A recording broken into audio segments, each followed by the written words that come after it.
Yes, please. We're hearing police here. I'm standing right next to them, and we're hearing a lot of these words. Remember your training. Remember what your supervisor told you. I'm hearing them saying this to each other. Supervisors saying that to the guys coming in. Just remember your training. Stick with that. You'll be fine. What they mean by that is the obvious, but there's something more as well. It's remember the calm demeanor that we've shown thus far, even when we've had protesters right up in our face telling us what horrible people we are, but they like us. Yes, sir, officer. Moving back. I got caught again a little farther out than I was meant to be. By a supervisor, actually, who remembered his training. They're saying to remain calm in the face of this, as they have throughout. I mean, you've got to see it to believe it. There are young people right up in the face of an officer screaming obscenities at him, and the officer just kind of grins and bears it. Literally, it's very professional. It's fascinating to watch. And actually, I got some media affairs folks coming up here. That would be fabulous. I'm going to see if I can talk to you. See what you can get from time. We're live on WGN. What can you tell me? How are things going? Okay. Yeah, understandable. I was afraid. I was one of the public information officers from Chicago Police, and I'm sorry, but I caught her off guard. Melissa Stratton's just beyond words right now, looking what's going on around her, and she was hoping, I know, that it wouldn't come to this, and it has, and it's unfortunate, but they're doing their best to deal with it. She was just at a loss for words. I can't even talk about it. And that is a good question. I mean, did they think that they would get to this limit? We know that the superintendent said we're ready for whatever happens, but did they really feel as though they'd have to pull out the gas mask and issue the tear gas? Did they really feel it would get to this level? Because so far up to this point, everything has been so peaceful, so, pretty much status quo. I got to tell you, what they say, hope for the best, prepare for the worst. That's been the philosophy throughout. And, we became a lot more hopeful. The police did, the media did too, because nobody wants to see this. We became more hopeful as we saw how peaceful they were the last few days. But I remember being up in Lakeview and tweeting out and broadcasting pictures of the area around the church in Wellington and Broadway, where the protesters were massing by the hundreds coming in and being billeted out to be in Chicago. And you saw the peaceful protesters who just wanted to protest war and for social justice and for better health care, and they had an array of issues not really related to NATO they wanted to talk about. And then, of course, you saw the hardcore advocates coming in and raising heck in a peaceful neighborhood like Lakeview. That stands out. That was once my neighborhood, and you know that the locals don't take kindly to it. You don't read hearts and minds that way, and that's a really bad sign. The trouble is coming, and the day it arrived. And you wonder if all of this is getting to the dignitaries down at NATO. Do they know what's going on? Do they realize to what level this protest has gotten to?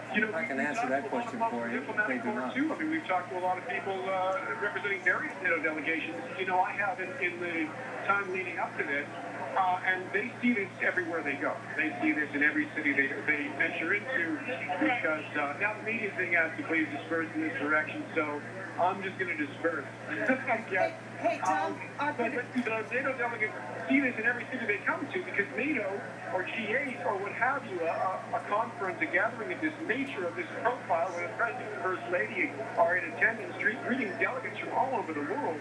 Very, very important people. I mean, Karzai, the President of Afghanistan, is in town. You've got media from all over the world, 2,200 of them, and a really important, visible site from which to press your agenda, whatever it may be.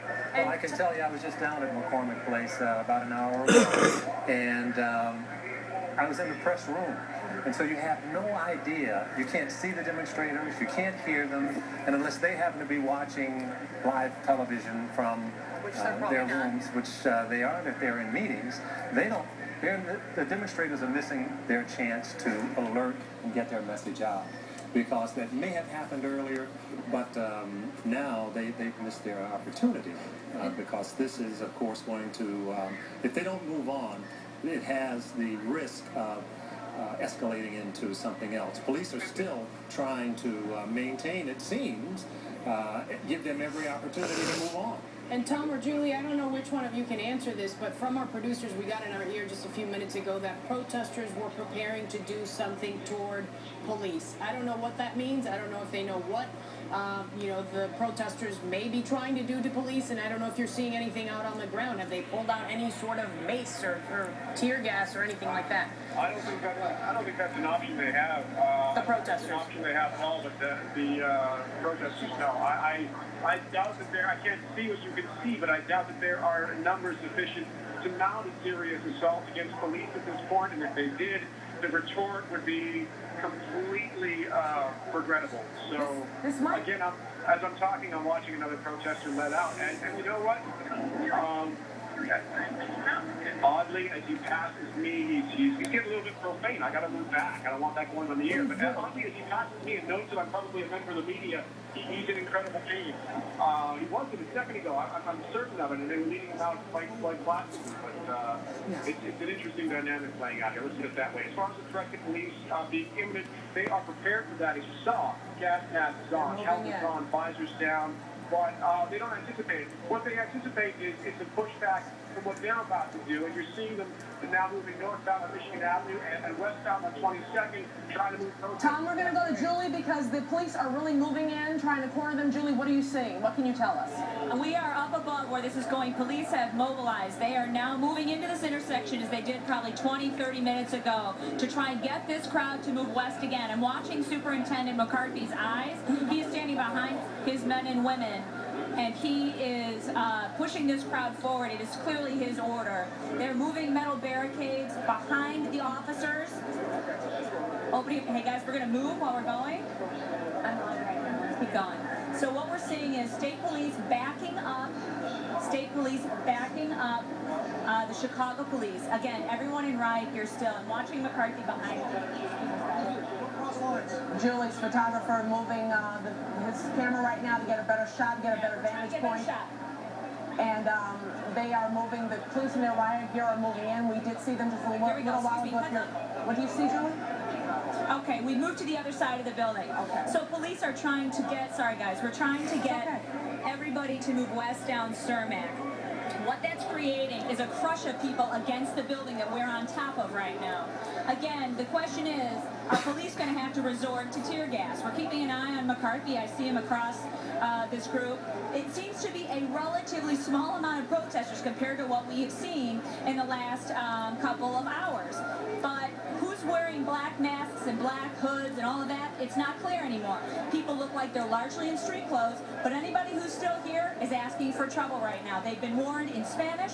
They've been warned in English. They are surrounded by police in blue helmets and riot gear, the turtle suits as they're called.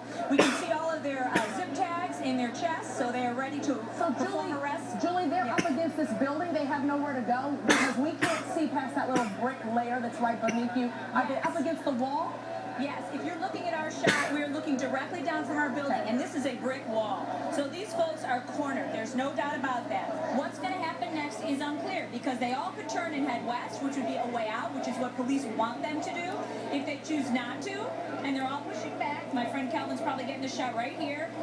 They're all pushing back, and if they continue to do that, the question is, will there be arrests involved? We have been warned as media, and I know our friend Tom Nagan's on the ground, not to be in the middle of this stuff if we don't need to be. And I'm watching another colleague of mine from another station getting pushed back on the front line by police. They don't care who you are. If you're still here, you're asking for trouble. That's what they've been saying all along. So now, if we widen out... No, they're really pushing right now. You see this guy with the police officer with the billy club really pushing with a lot of force. He's pushing. He's trying to move up.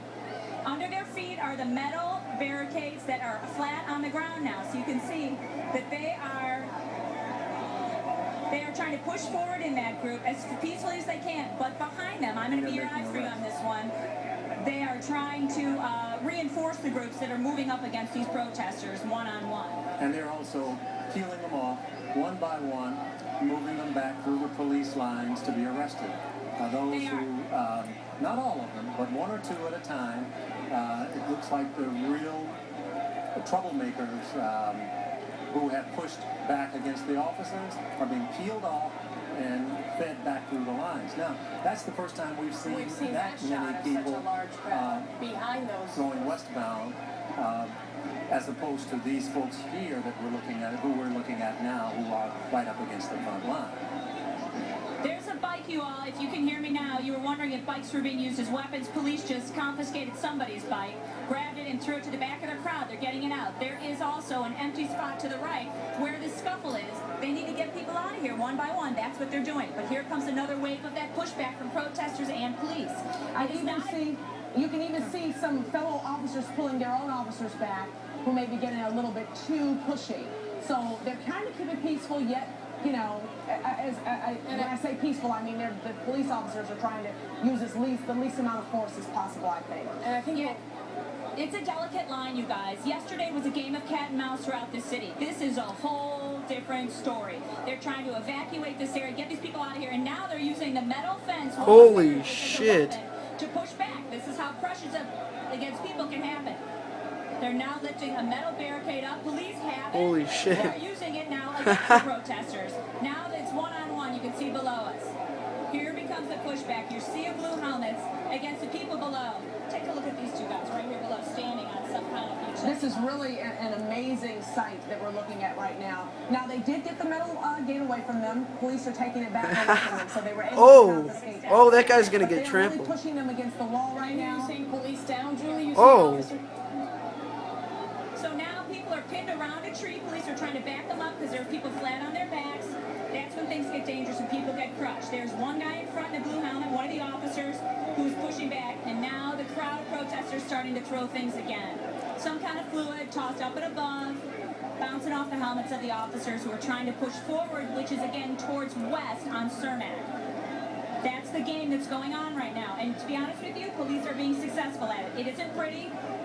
It certainly isn't fun. But from up above, I can tell you that police in their blue helmets are making their way to get this crowd pushed back. They have now cleared the Michigan Avenue intersection with Cermak. Yeah, but they got that whole other crowd. I will also tell you that Illinois State Police seem to be... Hey guys, there's going to be a part 2 on this, so I'll leave it in the video right here. Reuniforming themselves in a